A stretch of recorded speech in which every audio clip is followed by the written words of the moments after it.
capítulo que eu instruí a igreja, capítulo 6 do segundo livro de Samuel. Pode projetar hoje na versão NAA, Nova Almeida Atualizada. Nós vamos ler o texto todo, e eu gostaria que você acompanhasse com a sua Bíblia, mesmo se a sua versão for diferente daquela que eu irei ler. Você, se não está com a sua Bíblia, você pode acompanhar na projeção. Nós vamos ler o capítulo inteiro. E eu concordo com os professores de homilética que afirmam que o momento mais solene de um sermão é a leitura do texto. Porque nós, pastores, pregadores, professores, nós podemos falar. E o nosso encargo é falar alinhado com a intenção do autor. Mas quando nós lemos a Bíblia, nós estamos ouvindo o próprio Deus falar. Eu gostaria que a nossa amada igreja Emaús valorizasse a leitura da palavra. Não me refiro apenas ao momento que você tem condição de fazer isso no seu quarto, na sua casa, mas até mesmo nesses momentos onde antes de ouvirmos um sermão, nós lemos o texto base. O sermão não se inicia após a leitura do texto, pelo contrário, o sermão emana do texto. Portanto, hoje eu gostaria que você enchesse o seu coração de alegria e de temor, porque nós vamos ler a palavra de Deus. Tem alguém comigo aqui nessa manhã? A Escritura diz, segundo livro do profeta Samuel, capítulo de número 6, versículo de número 1. Mais uma vez Davi reuniu todos os escolhidos de Israel em número de 30.000. Davi se levantou e com todo o povo que tinha consigo partiu para Baalá de Judá, para de lá trazer a arca de Deus, diante da qual se invoca o nome do Senhor dos Exércitos, que se assenta acima dos querubins. Puseram a arca de Deus numa carroça nova, diga comigo, carroça nova, e a levaram da casa de Abinadab, toda a igreja diz Abinadab, que ficava numa colina. Uzá e Aiô, filhos de Abinadab, conduziam aquela carroça. Levaram a carroça com a arca de Deus da casa de Abinadab, que ficava na colina, e Aiô ia adiante da arca.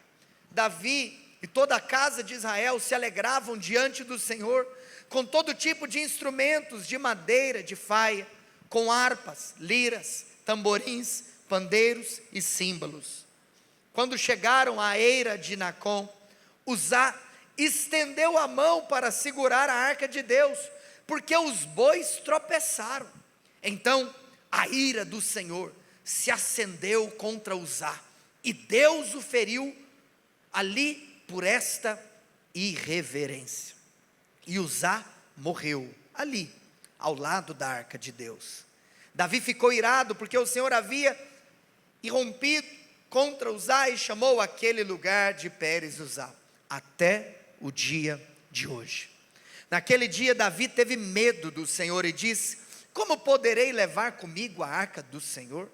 Davi não quis levar a arca do Senhor para junto de si, na cidade de Davi, mas fez com que fosse levada para a casa de Obed-edom. Diga comigo, Obed-edom, o geteu. Verso 11, assim, a arca do Senhor ficou na casa de Obed-edom, o geteu, durante 3 meses, e o Senhor o abençoou, e toda a sua casa. Por mais que a explanação de hoje virá até esse versículo, vamos ler até o final do capítulo, verso 12. Avisaram o rei Davi, dizendo: o Senhor abençoou a casa de Obed-edom, e tudo o que ele tem, por causa da arca de Deus. Então Davi foi, e com alegria, trouxe a arca de Deus, da casa de Obed-edom, à cidade de Davi. Quando os que levavam a arca do Senhor tinham dado 6 passos, Davi sacrificava um boi e um animal gordo. Davi dançava com todas as suas forças diante do Senhor. Ele estava cingido de uma estola sacerdotal de linho. Assim Davi, com todo Israel, levou a arca do Senhor com júbilo e ao som de trombetas. Quando a arca do Senhor estava entrando na cidade de Davi, Mical, filha de Saul, olhou pela janela. E ao ver o rei Davi, que ia saltando e dançando diante do Senhor, ela o desprezou em seu coração. Levaram a arca do Senhor e a puseram no seu lugar, no meio da tenda que Davi tinha preparado para ela. Então Davi trouxe holocaustos e ofertas pacíficas diante do Senhor. Depois de trazer os holocaustos e as ofertas pacíficas, Davi abençoou o povo em nome do Senhor dos Exércitos, e repartiu a todo o povo e a toda a multidão de Israel, tanto homens como mulheres, cada um bolo de pão, um bom pedaço de carne e passas. Então todo o povo se retirou, cada um para a sua casa. Verso 20, para encerrarmos a leitura do texto. Quando Davi regressou, pasme, para abençoar a sua casa, Mical, filha de Saul, saiu ao seu encontro e lhe disse: que bela figura, que papelão fez o rei de Israel no dia de hoje, descobrindo-se diante das servas de seus servos, como se descobre um sem vergonha qualquer. Mas Davi disse a Mical: eu fiz isso diante do Senhor, que me escolheu em lugar de seu pai e de toda a casa dele, ordenando que eu fosse príncipe sobre o povo do Senhor, sobre Israel. Foi diante do Senhor que eu me alegrei, e me farei ainda mais desprezível, e me humilharei aos meus próprios olhos. Quanto às servas de quem você falou, serei honrado por elas. Mical, filha de Saul, não teve filhos até o dia da sua morte. Meu Deus, quantos estiveram conectados com a leitura do texto? Amados, esse capítulo é um capítulo muito importante na história do povo de Deus. Eu confesso que essa semana o Senhor falou de maneira muito clara comigo acerca da centralidade da presença, e hoje eu quero ministrar para você uma palavra intitulada os efeitos da presença. Diga comigo: os efeitos da presença. A grande verdade é que nós temos a Arca da Aliança como sendo o maior símbolo da presença manifesta de Deus em todo o Antigo Testamento. Você sabe que quando nós falamos acerca da presença de Deus, nós podemos afirmar que existem 3 manifestações ou 3 conceitos a respeito da presença. Nosso Deus, Ele possui alguns atributos. Ele é onipotente, Ele é onisciente. O atributo da onipotência nos ensina que Deus é todo poderoso. Eu me lembro das palavras de Paulo na sua carta aos Efésios, no capítulo 3, no verso 20, ora, aquele que é poderoso para fazer infinitamente mais do que tudo aquilo que pedimos ou pensamos, conforme o seu poder que opera em nós. Ele é todo poderoso, Ele pode tudo. Aquilo que o homem não pode fazer, Ele pode fazer. Por isso que o impossível para o homem é possível para Deus, porque para Deus não há impossíveis. Ele é onipresente, Ele é onipotente, mas além de ser onipotente, Ele também é onisciente. A onisciência é o atributo que representa toda a sabedoria infinita divina. A sabedoria divina não é como a sabedoria humana, não é como a inteligência humana, não é como o intelecto humano. O intelecto humano, ele tem um limite. Por mais que estudiosos afirmam que nós não temos noção, também dimensão da capacidade do homem de pensar, de raciocinar. O homem não usa uma porcentagem do seu cérebro significante. Por isso que homens que se dão ao estudo, homens que se dão a esse lugar de disciplina, de leitura, homens que se dão a esse lugar de fato se esmerarem naquilo que ensinam, eles se tornam homens notáveis. Por isso que é bom ouvir pessoas inteligentes falar, por isso que é bom ouvir quem tem conhecimento, porque na maioria dos casos as pessoas não usam uma porcentagem significante daquilo que Deus já nos colocou à nossa disposição através do nosso cérebro. Mas a grande verdade é que mesmo se usássemos na totalidade 100% daquilo que Deus colocou em nós, a nossa mente não se compara à mente divina. A Escritura diz por intermédio do profeta Isaías, que os caminhos do Senhor são mais altos, mas não diz apenas os caminhos, diz também os pensamentos. Os pensamentos de Deus são mais elevados do que os nossos. Deuteronômio capítulo 29, verso 29 diz que existem alguns mistérios ocultos, que só nos serão revelados na glória. Isso nos mostra que enquanto aqui estivermos, existem coisas que nós nunca saberemos. Mas você sabe, aquilo que você não sabe, aquilo que o homem não sabe, Deus sabe de tudo. Deus sabe de todas as coisas, porque Ele não é apenas onipotente, Ele também é onisciente. Mas o terceiro atributo desses três que eu me referi, é a respeito da onipresença. Deus é onipresente. Significa que Deus está aqui agora, porque Ele está em todos os lugares. Deus não se limita ao tempo, Deus não se limita ao espaço, Deus não se limita, por exemplo, a templos feitos por mãos humanas, como Estevão no seu discurso no capítulo 7 do livro de Atos nos ensina. Deus está em todos os lugares. Isso diz também que Deus está até mesmo nos lugares mais feios da terra, nos lugares mais horripilantes da terra. Deus está lá. Existe o aspecto, então, da presença de Deus, que está dentro do atributo da onipresença do Todo-Poderoso.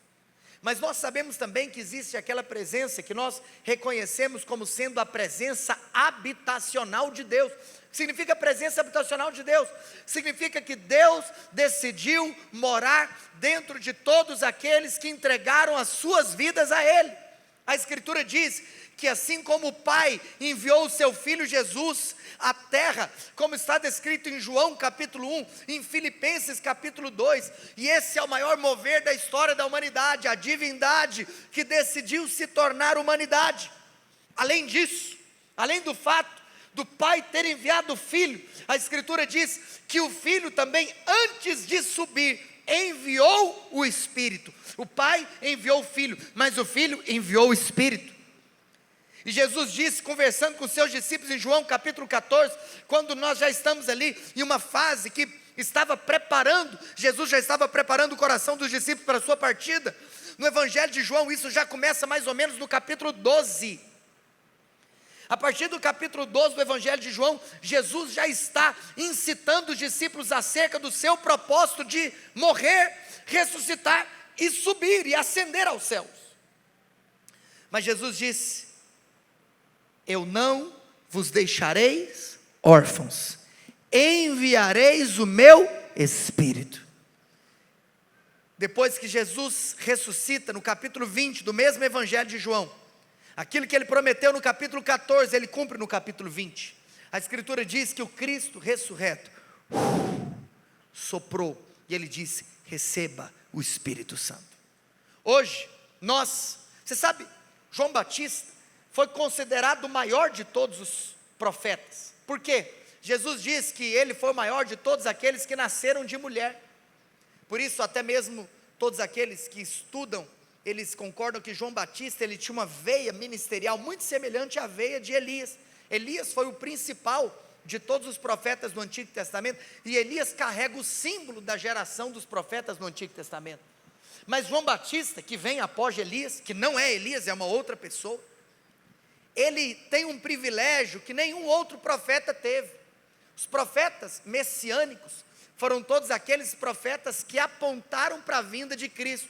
Isaías foi um profeta messiânico, capítulo 52, capítulo 53, Isaías fala a respeito da morte, capítulo 7, Isaías fala a respeito da vinda do Emanuel, Miqueias fala do Senhor Jesus. Nós temos tantos profetas que apontaram para a vinda de Cristo, mas João Batista teve o privilégio que nenhum outro profeta teve. João Batista, ele não apenas disse, João Batista viu. João Batista foi aquele que contemplou com seus próprios olhos aquilo que ele falou com a sua própria boca. Os profetas, 700, 800 anos como Isaías falaram, João Batista viu. João Batista foi o maior dos profetas porque ele preparou o caminho para o Messias. Mas por que eu estou contando tudo isso? Porque Jesus falou, a partir de agora, todo mundo daqui para frente é maior do que João. Ei, por que todo mundo é maior do que João? Por que todo mundo tem tem aquilo que, e aí, vamos lá, se A é igual a B e B é igual a C, logo A é igual a C. Se João é maior que todos os profetas, e depois dele, todo mundo que nasceu é maior que ele, quer dizer que eu e você temos algo que nenhum profeta do Antigo Testamento teve. Na nova aliança, Cristo enviou o Espírito, e o próprio Deus habita dentro de mim e habita dentro de você. Nós somos templo do Espírito Santo. Eu quero te contar uma coisa: esse prédio que você está agora, ele não é templo por si só. Você até pode chamar esse lugar de templo, desde que você esteja dentro dele, ou desde que existem templos do Espírito Santo reunidos aqui. Aqui agora eu posso chamar isso aqui de templo. Sabe por quê? Porque eu tenho aqui o encontro de vários templos do Espírito Santo. Quem está entendendo o que eu estou falando? Então, existe o aspecto da onipresença, existe o aspecto da presença habitacional, onde eu vou, o Espírito está comigo. Mas existe um aspecto que nós chamamos da presença da glória de Deus. É a manifestação da glória de Deus. No original, a palavra Shekinah. Nós estamos aqui, mas você há de reconhecer que tem alguns momentos, Deus está em todos os lugares, Deus habita dentro de todos aqueles que o servem, mas existem alguns momentos na história, que existe um lugar que é tomado pela glória de Deus. Disse para vocês que semana passada eu estava em viagem. Sabe que eu louvo a Deus? Todas as vezes que eu saio, eu tenho convicção da importância de sair, porque eu não posso me levantar para ensinar nesse lugar, se eu não sair e me assentar para aprender. Mas sabe o que mais mexe comigo? É quando eu tenho o privilégio. Olha, eu amo falar, eu amo pregar, eu amo fazer muita coisa, mas nada se compara quando nós estamos aqui juntos, desfrutando da glória palpável, da presença absoluta, divina, nesse lugar. Talvez, claro que eu vou fazer uma brincadeira, talvez, aprove a Deus hoje que o ar-condicionado não funcionasse. Estou brincando, mas é só para te dizer uma coisa: o ar-condicionado pode faltar à reunião. Nossa, que pena, né? Hoje o ar não veio, né? Hoje o irmão ar-condicionado não veio. Quero te contar uma coisa: pode faltar tudo. Pode faltar organização. Nós não queremos que falte, mas pode faltar. Pode faltar estrutura. Ontem estava pregando uma igreja aqui em Goiânia, o Diego estava comigo, nosso baixista, e a gente estava rindo junto, lembrando dos começos. O irmão dele é baterista, estava lembrando, quando nós começamos essa igreja, a gente alugava espaços, salões de reuniões aqui em Goiânia, e a gente não tinha nada. Aí a gente alugava som e alugava cadeira. Então pronto, né? Se aluga espaço, som e cadeira, você faz alguma coisa. Só que aí você não tem noção. Os irmãos do louvor, você não tem noção do que era a vida deles. Sabe que a primeira aquisição da igreja foi uma bateria. A primeira coisa que a igreja comprou na vida foi uma bateria. Porque a gente descobriu que a tal da bateria era enjoado para os irmãozinhos carregar todo domingo para o culto. Foi essa bateria não, foi uma outra. Essa aqui já é a glória da segunda casa, maior que a primeira. Mas aí os irmãos, eles chegavam carregando a bateria todo domingo. Por que eu estou citando isso? Você sabe? É possível fazer culto, é possível fazer igreja sem estrutura. Nós não dependemos de estrutura. Mas eu quero te falar uma coisa: é impossível você fazer um culto sem aquele que você está cultuando. Você sabe que dias como o de hoje nós possamos lembrar. Seria uma verdadeira tragédia se a ausência de uma climatização agradável fosse maior do que o desfrute de uma presença palpável. Nós queremos a glória de Deus.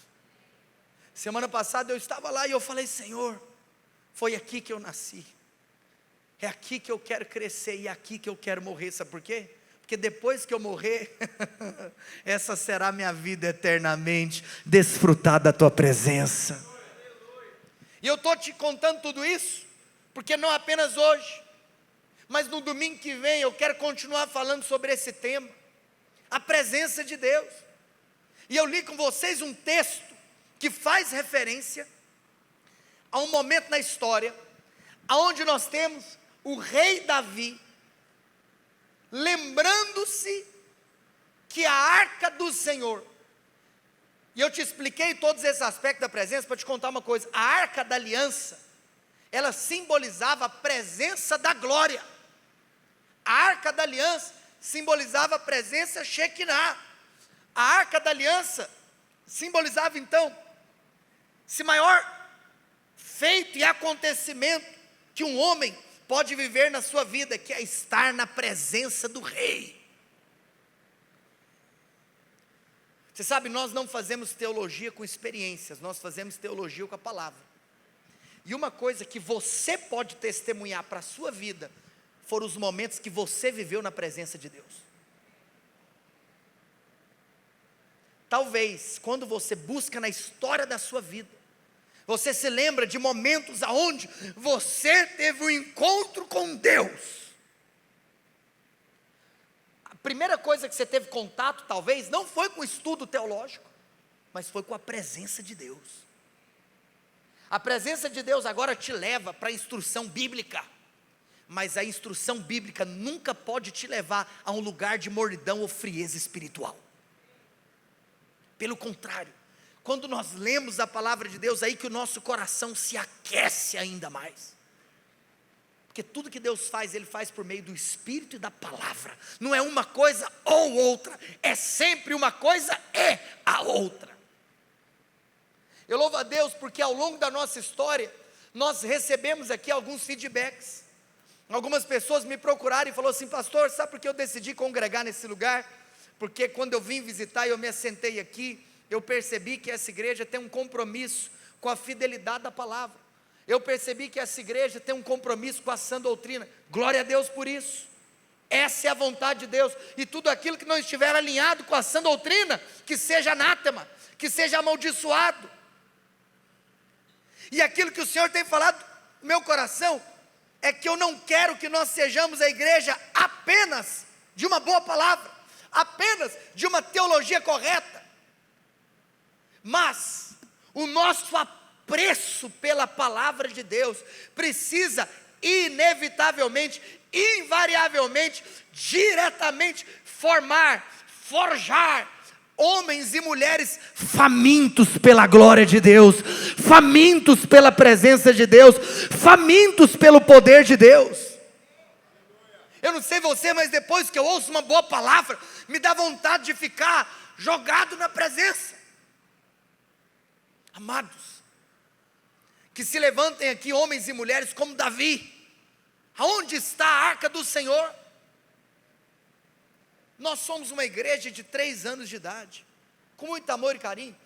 Goiânia não precisa mais de uma igreja, já tem muitas igrejas sérias, muitas igrejas de Deus, muitas igrejas poderosas, muitas igrejas que Deus levantou. O que nós estamos fazendo aqui não é simplesmente, nós temos que fazer o que ninguém está fazendo. Não, nós somos uma parte do corpo, mas tem uma coisa, nós precisamos ter um clamor como igreja. Se for para edificar a igreja, que nós sejamos homens como Davi, que no exercício do seu ministério, não negociam a valorização da centralidade da arca da aliança. E eu estou tecendo todos esses comentários introdutórios, porque eu não tenho como objetivo simplesmente hoje te entregar tudo. Eu tenho como objetivo hoje incitar seu coração. E até no domingo que vem nós vamos ficar nesse capítulo, porque algo me chama a atenção nesse capítulo. Porque esse capítulo tem pelo menos 4 personagens centrais. Sabe o que é interessante? A história da presença, a história do retorno da Arca da Aliança à nação de Israel, é uma história que contempla 4 personagens.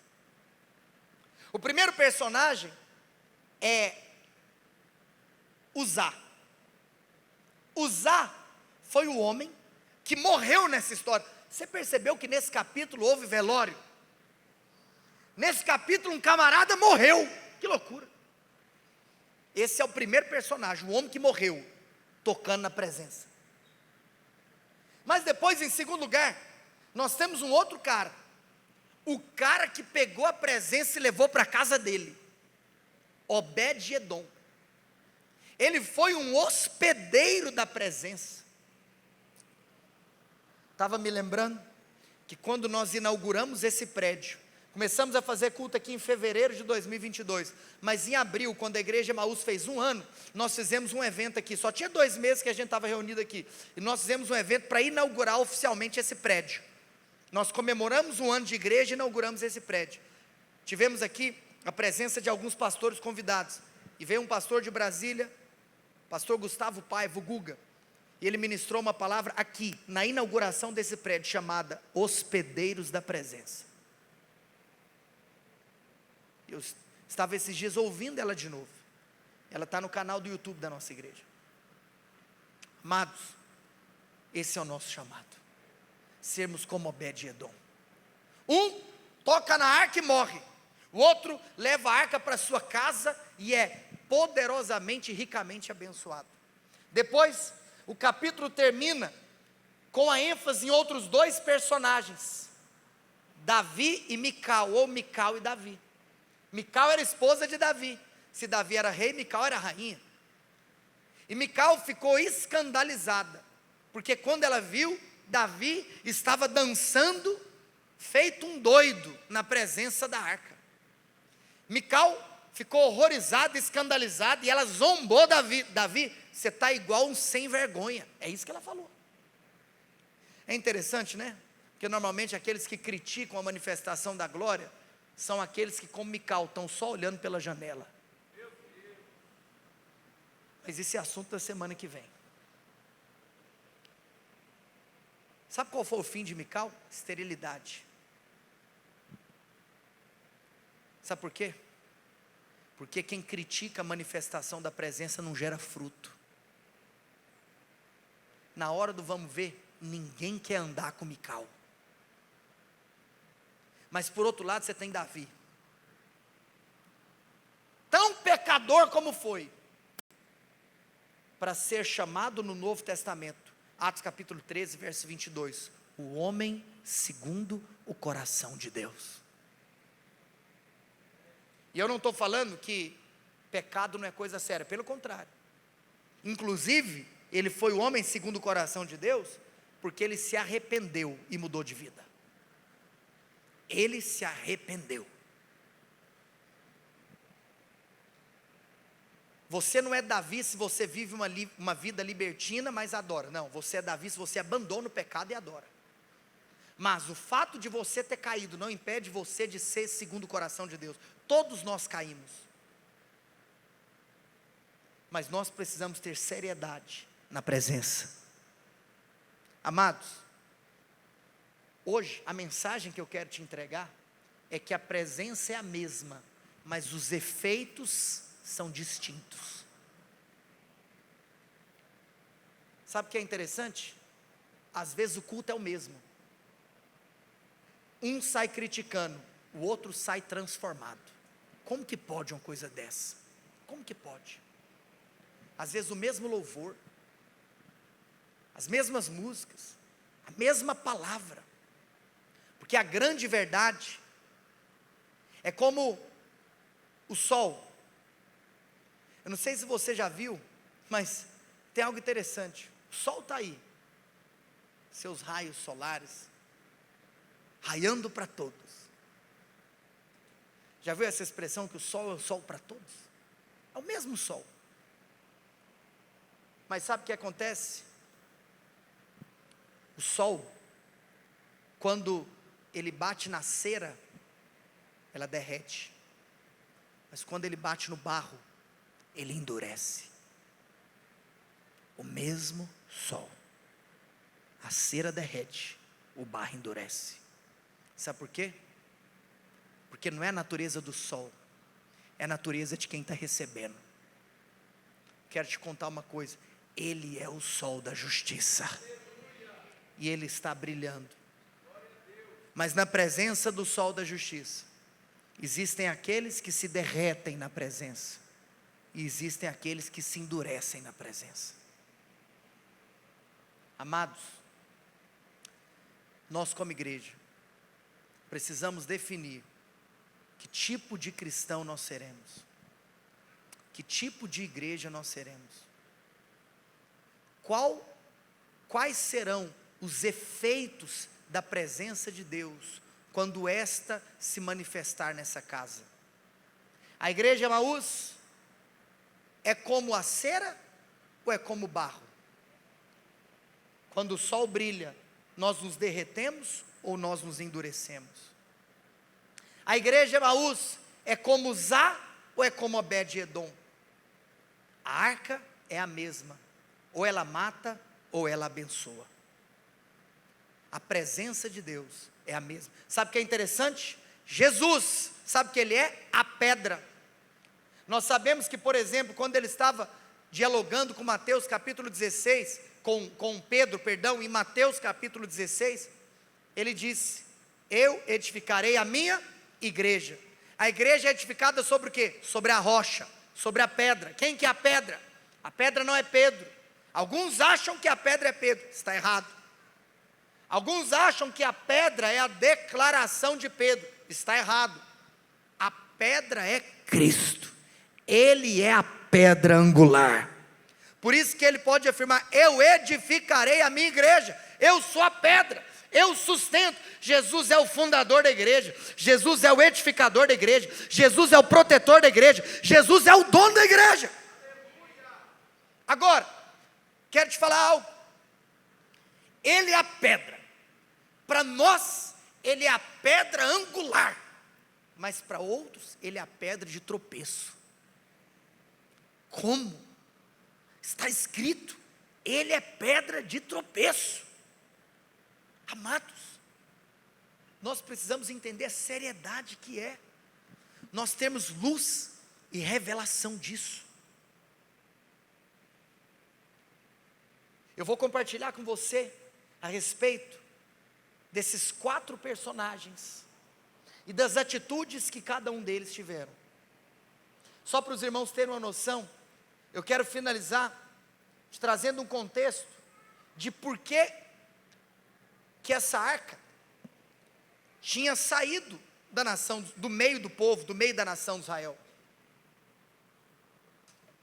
É triste, mas a Escritura diz que um dia os filhos do sacerdote Eli, Ofni e Finéias, infelizmente, eram homens que não temiam a Deus. E isso que eu estou contando não está no segundo livro de Samuel, mas está no primeiro, capítulo 5, capítulo 6, capítulo 7. Nós temos até a história de onde a arca foi parar.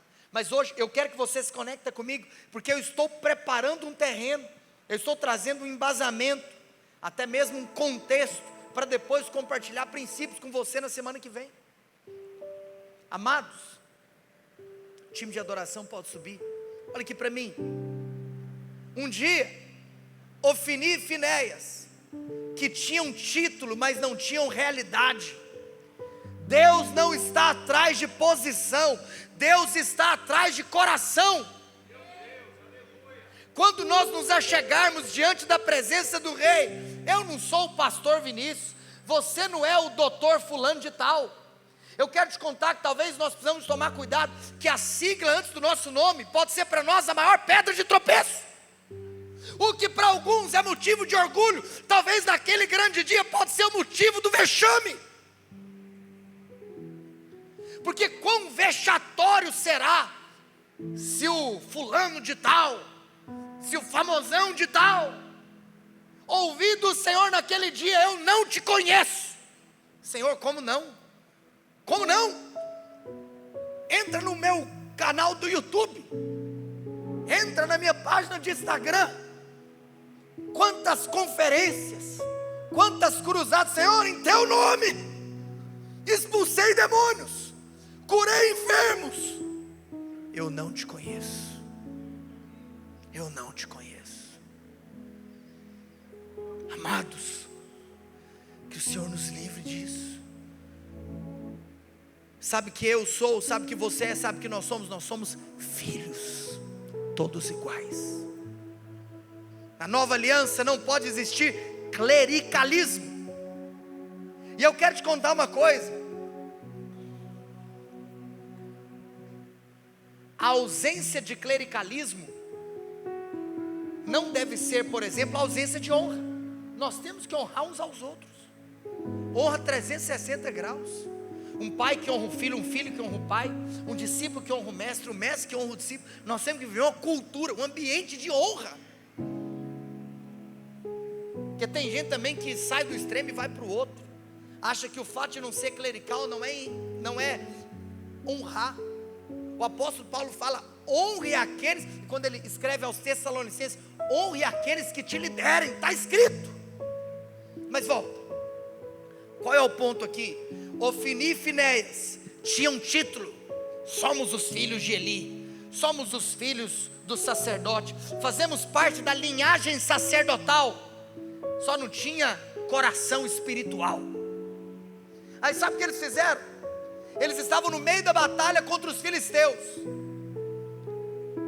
Pasme, e o povo de Deus estava perdendo a batalha.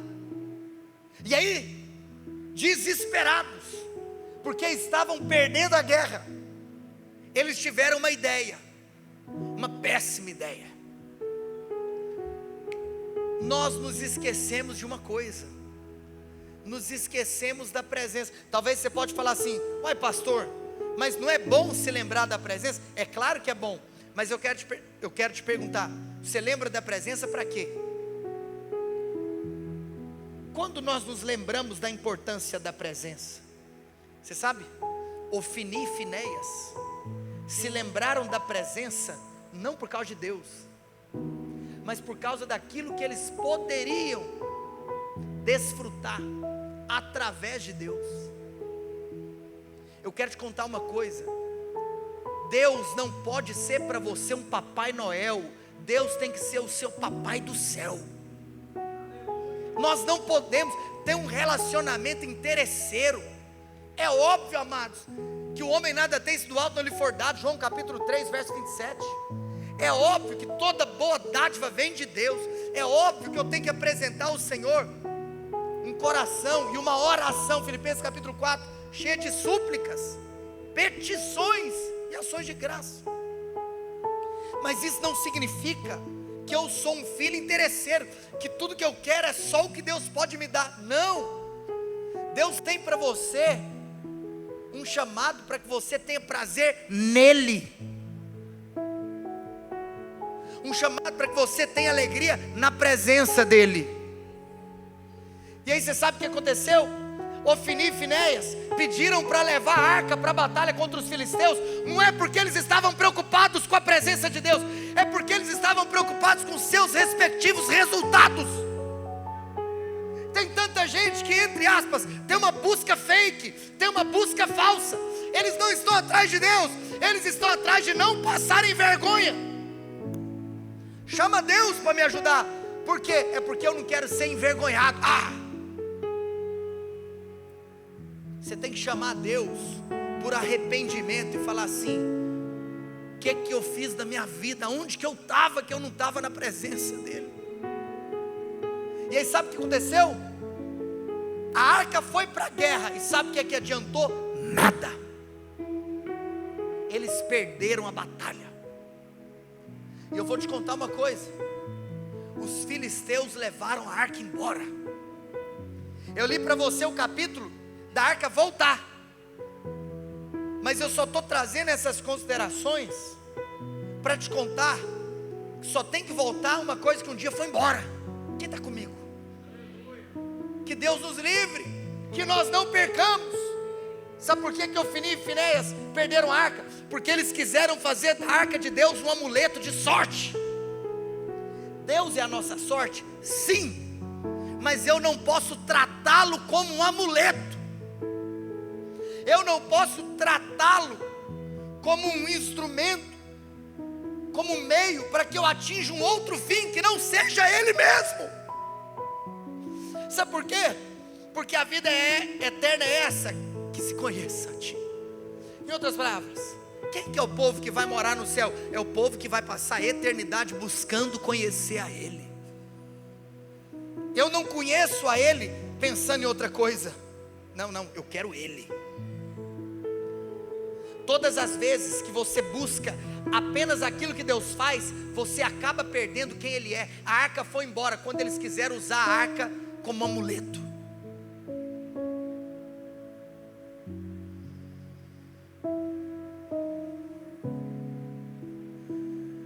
Eu não quero a arca da aliança para essa igreja ser cheia, para essa igreja bombar. Nós não podemos, nossa, podia tanto, né? O culto podia ser assim, assado, para encher o culto que está vazio. Me poupa. Você sabe, talvez o culto pode estar vazio, talvez pessoas podem faltar, mas tem um cara que não pode faltar. A métrica de um bom culto não deve ser o número de pessoas que vieram, mas a métrica de um bom culto é apenas a presença de um. Se ele estiver, você fala, uau. E aí você já viu que hoje em dia, sabe quais são as perguntas que as pessoas fazem? Tinha muita gente? Deu muita gente? Quantas inscrições que deu? Não.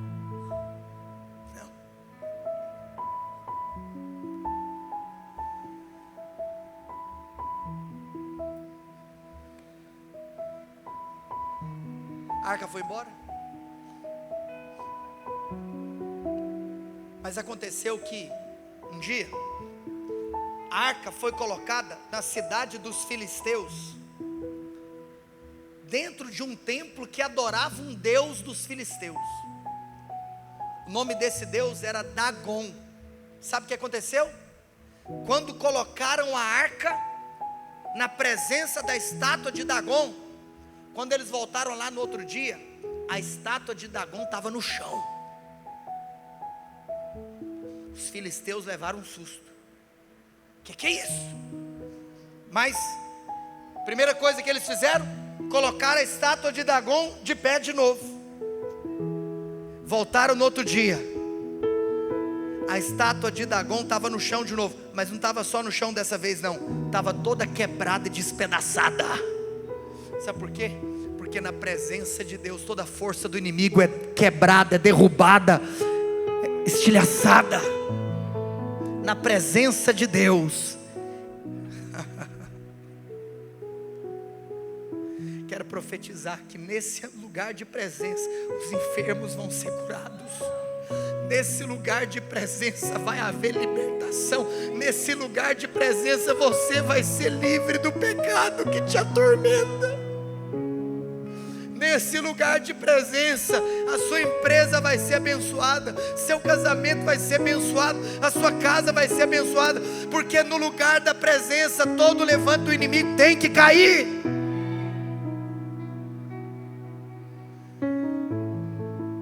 E aí então os filisteus ficaram com tanto medo, que eles falaram, nós precisamos de tirar esse negócio daqui.